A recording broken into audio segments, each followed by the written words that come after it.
Hello, YouTube. Good to be with you on what is a very stormy night here in Northern California. Before I get to the Sharks' 7-3 loss, I know that's what you came here for. Well, maybe. I just want to say my drive home tonight was interesting to say the least. Going across the Bay Bridge, the wind, the rain, getting pushed. I don't drive like a high-profile car in a sense of like, okay, enough of that. Aerodynamics, like I'm just a regular old sedan. And just getting pushed around with that high wind and just seeing the rain whip around. It's not, not regular around here. And I know it's just the start of what's to come with this storm, which, by the way, I am kind of monitoring here tonight. Let me take a little look at the radar here. Because when you don't really need to talk all about the hockey game, like when there were more negatives than positives, we'll talk weather here on the live stream. Yeah, that's what it looks like right now. And all of that right there just making its way across the Bay Area. Can I loop it? Ooh, that's pretty fancy, right? This is courtesy of our friends at NBC Bay Area. I wonder if I can make that go a little bit faster.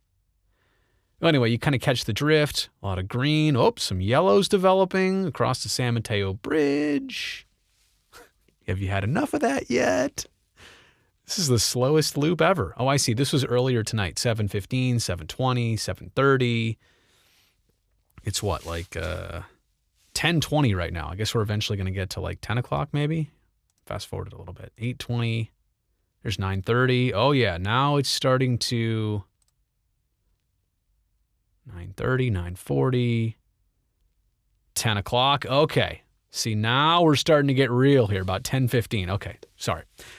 I digress. Let me just do a quick check here on the stream, make sure we're rolling. I did have tremendous issues the other night, and I apologize for that.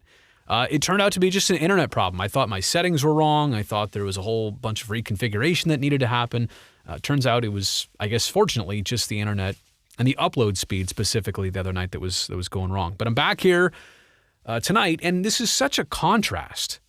The other night, coming off a 5-3 win against Minnesota, so many things went right. I called it a statement win, and it was. That huge goal by Brent Burns, a Nieto empty netter.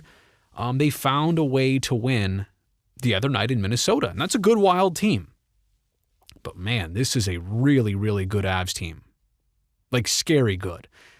And I'll go period by period with some thoughts, and I'll say it like this. The first 15 minutes of that first period of the game for San Jose were just what you wanted. They scored first, and Ryan Donato at 10:39. By the way, that's 3 goals for him on the year. He scores the most difficult goals of the Sharks season so far. Just hit the 10-minute timer because you know I'll go 30 minutes on this, and I got to have dinner. I can't afford to do that tonight, so I'll go a little more than 10, but maybe not longer. But yeah, Ryan Donato batting that puck out of the air, really on a second chance. I just love the fact that he is scoring these kind of eye-opening, difficult goals. I know he's a goal scorer. I'm glad that is continuing from Minnesota here to San Jose for him. So you had that going for you, and then all of a sudden, within a 3-minute span, Donskoy gets that tip on the Johnson shot, the Johnson point shot, and then Cale Makar jumps into play, drives up the right side of the ice, and finds Brandon Saad, unfortunately, unmarked, right out front. And then Mikko Rantanen's one-timer was a thing of beauty, but the pass and the setup by Nathan MacKinnon was everything. And that's really the theme of the second 2 goals, the second and third goals for Colorado in this game. The passing, the crispness, it wasn't necessarily that the goal efforts themselves were, hard to believe or beyond human. It was the setups and the passing that put them in these great scoring in chances. And I realized the Rantanen one-timer was on the power play. But yeah, to get 2 goals 46 seconds apart, and then this one with like 35 seconds left on the clock in the first period, a bit deflating going into that dressing room. And I really did feel like, all right, okay, at this point, we're going to find something out about the Sharks in the second period. Unfortunately, if you thought getting outscored 3-1 in the first was bad, 4-1 in the middle frame was not any better. And I felt like the Avs goals in the first period were mostly their doing. They forced the issue on San Jose. But I really do feel like their goals in the second period. You like that? Oh. I do feel like their goals in the second period were more about the Sharks kind of unraveling a little bit. And when I say unraveling, I don't mean like there was intent for things to go wrong. I don't mean like, they could have been more prepared. It's not like that. There were simple mistakes. And I think the one that kind of signifies it most was the shorthanded goal. And John Leonard just kind of slipped coming out of his own end on the blue line and lost the puck. And Val Nichushkin was right there. In fact, Nichushkin even lost his stick as he was shooting on Martin Jones. It got like stuck. It was the most bizarre thing ever. It wasn't even a pretty shot or a pretty goal, but he kind of got in behind Leonard, who was just trying to do anything he could at that point. And that kind of was a symbolic goal, I feel like, of that period for San Jose. And as Curtis mentioned on our post-game show, I mean, look, we're already down 3-1 in the first frame, but the second period struggles for this team, they are still noted, and this 4-1 mark is not going to help that for and against ratio as we continue to look at second periods for the Sharks. What else did I want to talk about here? First period, yeah, tale of two periods. Game totally turned. Second period, it's where things really fell apart. That trend continued. And that brings us to the third period. And I will take time here to answer some of your questions. I'm only maybe 5 minutes into this thing. Yeah, not even. I do want to leave time for that because I want to hear what you guys are saying after this one. You've heard enough of me at a certain point. But I wondered what they could. I wondered what they could accomplish in that third period. You're not necessarily going to put back a magical, 5-goal comeback at that point. It's possible, but it would be very difficult.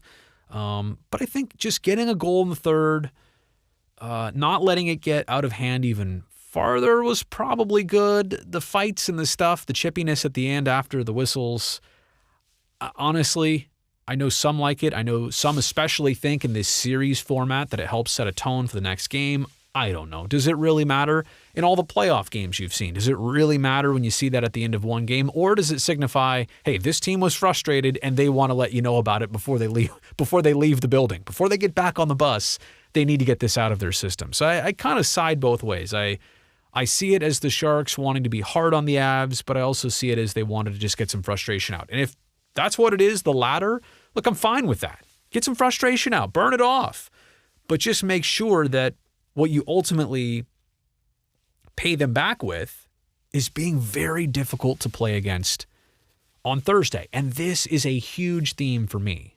And I put this on Twitter.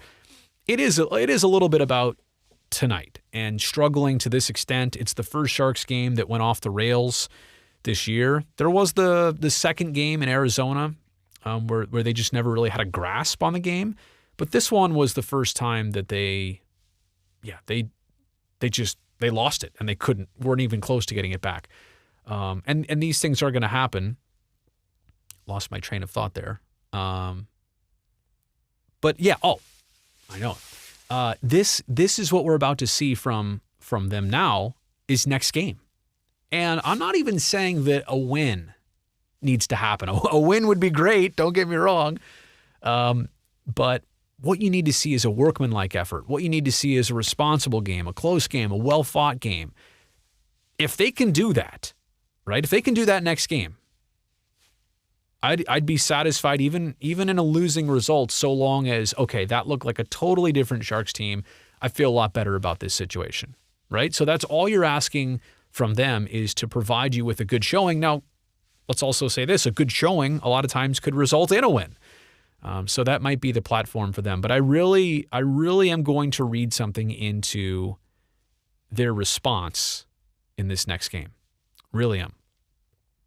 And yeah, just, again, how I started this is how I still feel. The contrast of last game to now. It's amazing how fast that turned. And I also am a bit intimidated by the Avs. I'm going to say it. The way they played and how sharp they looked and how quick they struck in tonight's game.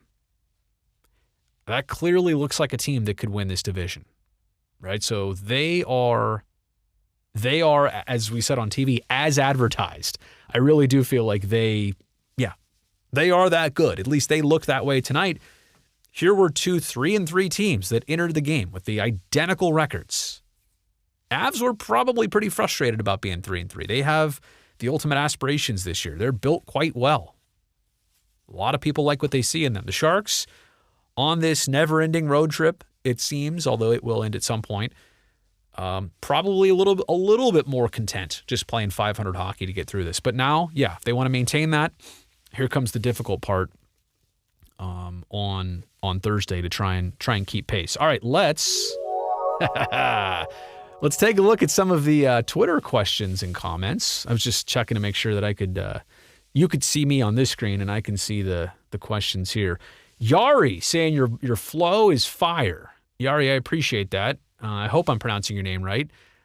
It's fun to get a lot of comments on the hair, which I guess some people haven't seen or haven't maybe seen in the studio sense, to see how really long and hideous it is. I realize it's terrible right now. I just hadn't had a choice, and for personal reasons, it just had not been an option to get the old haircut. And in fact, I should let you know this. It's January 26th. My last haircut was February 6th, 2020. So I am quickly approaching a full year without a haircut. I never thought I would say that, by the way. The Dawn looked great. I miss Donkey, David Gold. Yeah, Jonas Donskoy. Look, I'm glad he's happy there. I hope it seems like a fun team. A lot of young talent. I know they had some adversity, and for several years it was like, why can't this team get it together? Why can't they be right?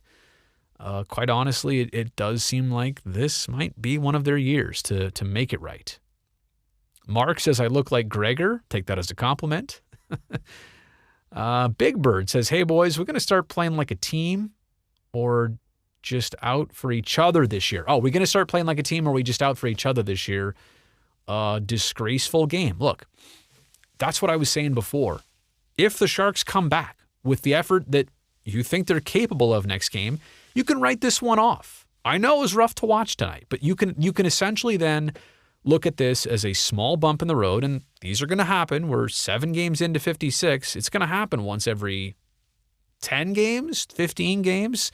You're going to have a clunker. Maybe that's what tonight was, but maybe the Avs are really that good and the Sharks made some mistakes tonight. So David saying, whoa, new camera angle. Yeah, sometimes, a little production value. I can also, if you really want, I can promote the social channels. How do you like that?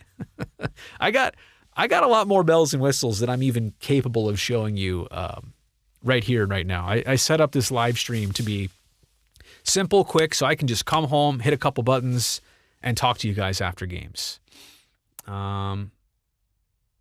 Zach saying, by the way, I won the vote for who should start at goaltender on Thursday. And I just want to say, I realize now that the Sharks have 3 wins this year. Martin Jones has provided all of them. But on the flip side, Martin Jones has also been pulled in 2 of 7 games. In fact, 2 of 5 starts?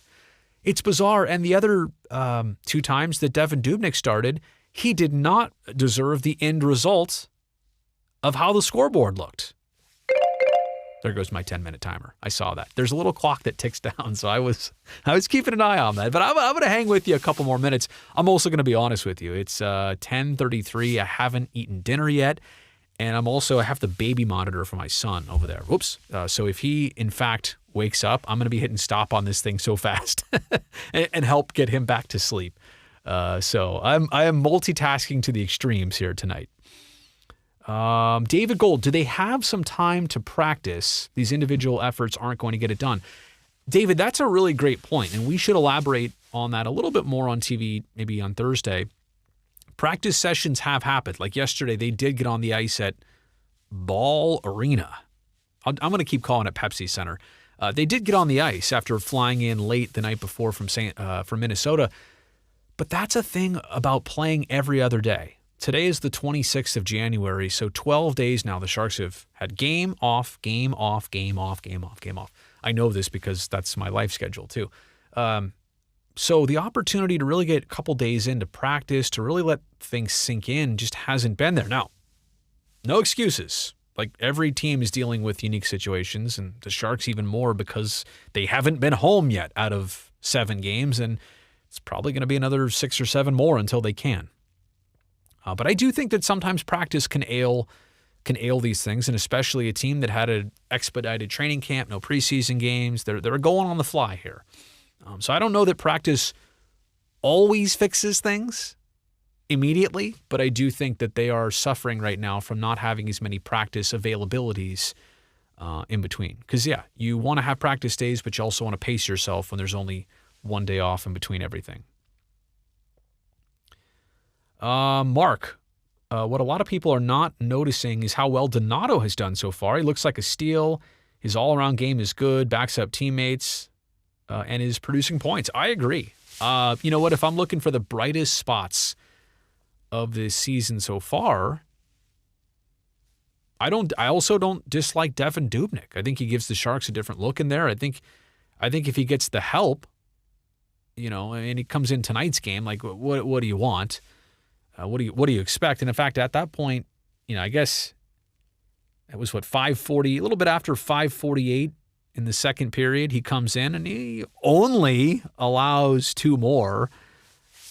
Look, it's a hard situation to come in anyway. But going back to Donato, probably one of the biggest bright spots so far in a player that you kind of had an idea of what you were going to expect or what to expect. And he's doing just that. So I think Donato is great. No doubt. In fact, when I interviewed him right after the Sharks signed him, maybe like a week or so later, and I could just tell right away, great guy, great teammate, great hockey IQ, comes from a huge hockey family. Dad coached him at Harvard. Oh, yeah, also he went to Harvard. Like, you don't get dumber going to Harvard. You're surrounded by greatness. You inherently get better. So I think that's pretty cool. Be Kind says, Brody, was there that video once back in the day where you learned to play shortstop? Are you available and healthy? I promise no more baseball. Are we talking about, why do I need to play shortstop? Yeah, I actually have done a lot of baseball videos at the Coliseum. I think there was one specifically with Ron Washington, former infield coach for the A's. But I've also got out there on the ice. Nobody comments on that. I fought Ryan Clough once. That one no. It did not go over well. Yeah, I really don't have a whole lot else more to say. And I'm just reading the comments here. I do want to maybe pick out a couple more, but at the same respect, like I said, got some other things going on. Oh, I get it, the joke. I could replace Marcus Semien. Big A's news today. Their shortstop, their longest tenured player, signed with the Blue Jays. You're welcome, Logan Couture. You're going to love Marcus. And that's why I hate the situation. Really happy for Marcus to get a nice, lucrative deal. But unfortunate that it just couldn't last here in Oakland. That's, yeah. Sorry for baseball talk. I know you guys tuned in for hockey, but touches my heart right there. All right, so yeah, that's pretty much it.